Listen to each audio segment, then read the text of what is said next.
अस्सलाम वालेकुम fourth year. आज हमारा लेक्चर नंबर 3 है जिसमें हमने आईनी इर्तिका का बाकी हिस्सा पढ़ना है। कल हमने बुनियादी असूलों की कमेटी तक डिस्कस किया था, आज हम उसकी पहली रिपोर्ट पढ़ेंगे। बुनियादी असूलों की कमेटी ने जब 7 सितंबर 1950 को अपनी पहली पूरी रिपोर्ट की जिसमें दर्ज झैल जो थे वो पॉइंट से कि 2 ईवानी मुकन्ना होगी। पाकिस्तान की मरकज़ी असम्बली के जो मेन पार्लियामेंट होगा उसके लिए 2 ईवानी मुकन्ना होगी। ईवान बाला को हाउस ऑफ यूनिट्स कहा जाएगा और ईवान ज़ेरी को हाउस ऑफ पीपल कहा जाएगा। ईवान बाला में तमाम सूबों को मसावी नुमाइंदगी दी जाएगी और ईवान ज़ेरी में आबादी के लिहाज से नुमाइंदगी दी जाएगी। इख्तियारात को इस तरह से तकसीम किया गया कि अगर एक ईवान जो है कोई मसवदा जो है उसको तैयार करता है या पेश करता है, दूसरा ईवान इसको मुस्तरद करने का मिजाज होगा। अगर कोई इख्तिलाफ दोनों ईवानों में मुस्तकिल तौर पर पैदा हो जाए तो फिर दोनों ईवानों के मेम्बरान का मुश्तरका इजलास बुलाया जाएगा। इंतखाब का तरीका क्या होगा कि ईवान बाला के मेम्बरान का इंतखाब जो है वो सूबाई असम्बलियों के अरकान की तजवीज़ पर किया जाएगा, जबकि ईवान ज़ेरी के मेम्बरान का इंतखाब जो है वो अवाम करेगी। उनके लिए कोई ख़ास वाज़िया तरीका भी नहीं बताया गया था। पार्लिमानी निज़ाम हुकूमत की तजवीज़ दी गई। इसके लिए काबीना तश्कील दी जाएगी जिसमें दोनों ईवानों के मेम्बरान शामिल होंगे। काबीना जो है वो दोनों ईवानों के सामने मुसावी तौर पर जवाबदेह होगी। अगर दोनों ईवान काबीना पर अदम एतमाद का इजहार करें तो काबीना को इस्तीफ़ा देना पड़ेगा। बुनियादी असूलों की जो कमेटी थी, कमेटी की इस रिपोर्ट पर मशरक़ी पाकिस्तान में शदीद रद्द अमल किया गया। मशरक़ी पाकिस्तान जो था उन्होंने शदीद रद्द अमल जब किया तो उनका ये ख्याल था कि मशरक़ी पाकिस्तान की अक्सरियत को अक़लियत में बदल दिया गया, क्योंकि उनका ख्याल ये था कि उनकी आबादी ज़्यादा है, ईवान ज़ेरी के लिए में सीटें उनकी ज़्यादा होनी चाहिए। ईवान बाला में भी उनकी ईवान ज़ेरी की तरह सीटें ज़्यादा होनी चाहिए, लेकिन ईवान बाला में तमाम सूबों को जब क्योंकि यकसा नुमाइंदगी दी गई थी इसलिए मगरबी पाकिस्तान को थोड़ी सी बढ़तरी देने की कोशिश की गई थी। इस तरह दोनों ईवानों को यकसा इख्तियारात देकर भी उन्होंने जमहूरियत का जनाजा निकाल दिया था। इस पर भी मशरक़ी पाकिस्तान को एतराज़ था। मशरक़ी पाकिस्तान में सियासी जमातों ने एक कन्वेंशन जो ढाका में हुआ था वाज़िया तौर पर ऐलान किया कि इस कमेटी की रिपोर्ट के तहत किसी किस्म का दस्तूर बनाया गया तो हम इसे कबूल नहीं करेंगे। लियाकत अली ख़ान ने 21 नवंबर 1950 को इस रिपोर्ट को बड़े गौर के बाद अवामी एहतजाज के पेश नज़र उन्होंने इसको रिजेक्ट कर दिया और मशरक़ी पाकिस्तान के लोगों को यकीन दिलाया कि कमेटी नए सिरे से एक नई रिपोर्ट तैयार करेगी। आइन साज असम्बली ने एक बार फिर आइन साजी के लिए तजवीज़ तलब की और एक कमेटी के ज़िम्मे ये काम लगाया कि वो इन तजवीज़ पर संजीदगी से गौर करे। अभी काम हो ही रहा था कि लियाकत अली ख़ान जो थे वो 16 अक्टूबर 1951 को रावलपिंडी में शहीद हो गए। उनकी डेथ के बाद जो थी वो दूसरी रिपोर्ट तैयार की गई। 22 दिसंबर 1952 को दूसरे वज़ीर आज़म ख्वाजा नाज़मुद्दीन, जिसका ताल्लुक़ बंगाल से था, उन्होंने एक दूसरी रिपोर्ट तैयार की।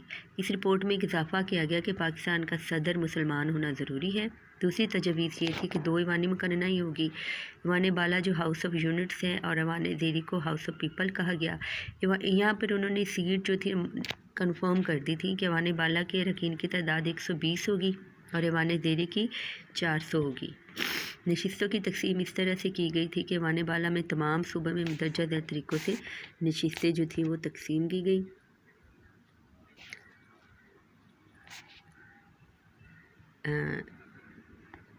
फिर आ जाता है कि इसमें कानून साज़ी कैसे की जाएगी। कानून साज़ी के दौरान ईवान ज़ेरी को इख्तियार दिया गया, ये ज़्यादा पावर दी गई थी कि वो किसी भी मसवदे को रिजेक्ट कर सकती है, जबकि ईवान बाला को ये इख्तियार नहीं दिया गया था।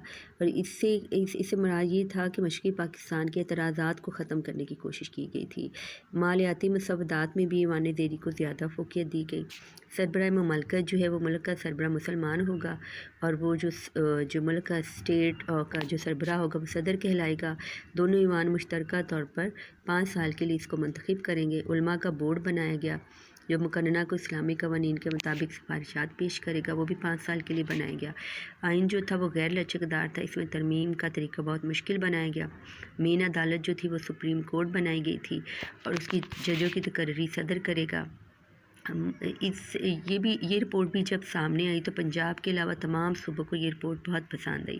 پنجاب اس رپورٹ کے خلاف بولا تو اس رپورٹ کی مخالفت میں جو دلیلیں اس نے دی وہ یہ تھی کہ ایک صوبے کو تمام صوبوں پر فوقیت دی کہ اس طرح آئینی طور پر بنگال کی اجارہ داری قائم ہو جائے گی۔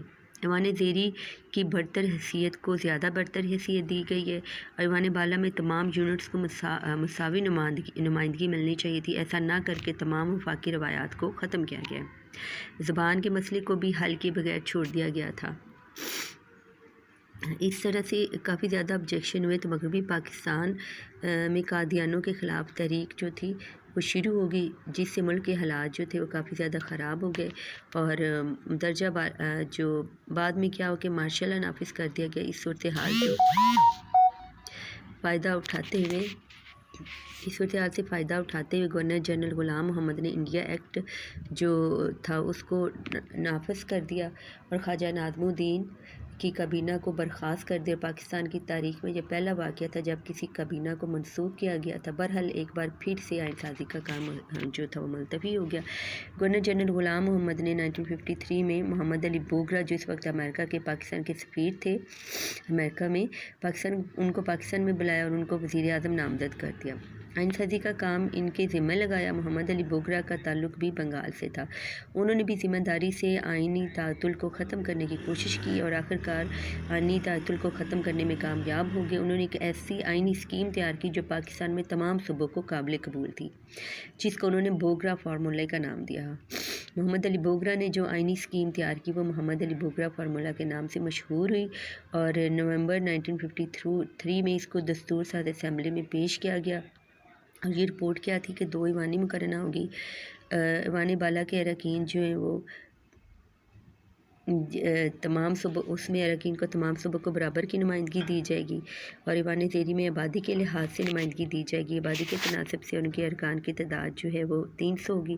انہوں نے علاقائی تقسیم جو تھی اس طرح سے کی تھی کہ مشرقی پاکستان کو ایوان بالا میں 10 اور ایوان زیری میں 166 اور پنجاب کو 10 ایوان بالا میں اور 75 جو تھی ایوان زیری میں، اور سندھ کو 10 ایوان بالا میں اور 19 جو تھی ایوان زیری میں دی گئی تھی۔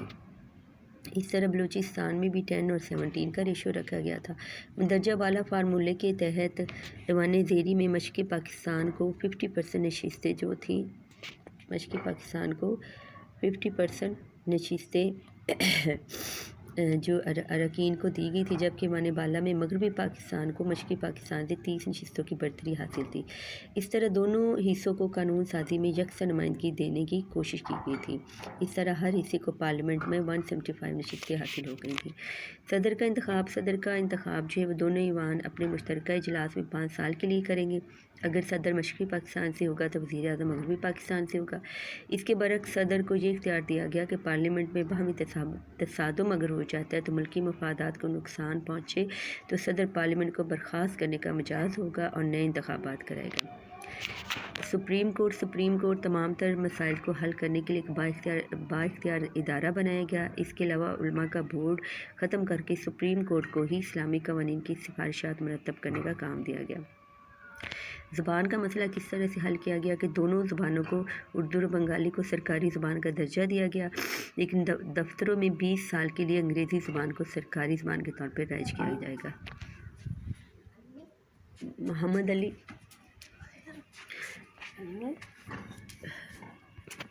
محمد علی بوگرا جو فارمولہ تھا پورے ملک میں بہت زیادہ پسند کیا گیا۔ اس پر بہت سارے لوگ جو تھے وہ خوش تھے، لیکن اب ملک میں آئینی کام جو تھا شروع ہو گیا تھا اور جو اس میں تعطل تھا اس کو ختم کرنے کی کوشش کی گئی۔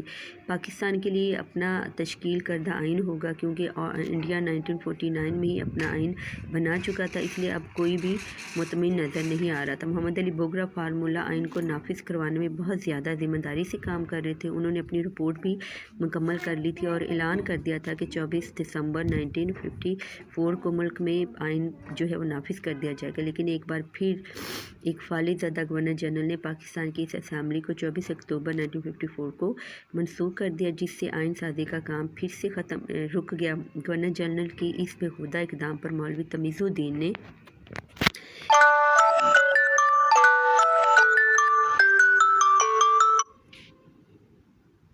मौलवी तमीज़ुद्दीन ने सिंध कोर्ट में गवर्नर जनरल के फ़ैसले के ख़िलाफ़ रिट दायर की और सिंध हाई कोर्ट के जो बेंच ने इसको गैर कानूनी करार दे दिया। फ़ैसला मौलवी तमीज़ुद्दीन के फ़ैसले की फ़ेवर की और फेडरल के फ़ैसले को गैर कानूनी करार दे दिया। लेकिन फेडरल ने क्या किया, हुकूमत ने फिर जो वफाकी अदालत थी उसमें उन्होंने सुप्रीम कोर्ट में ये रिट दायर कर दी।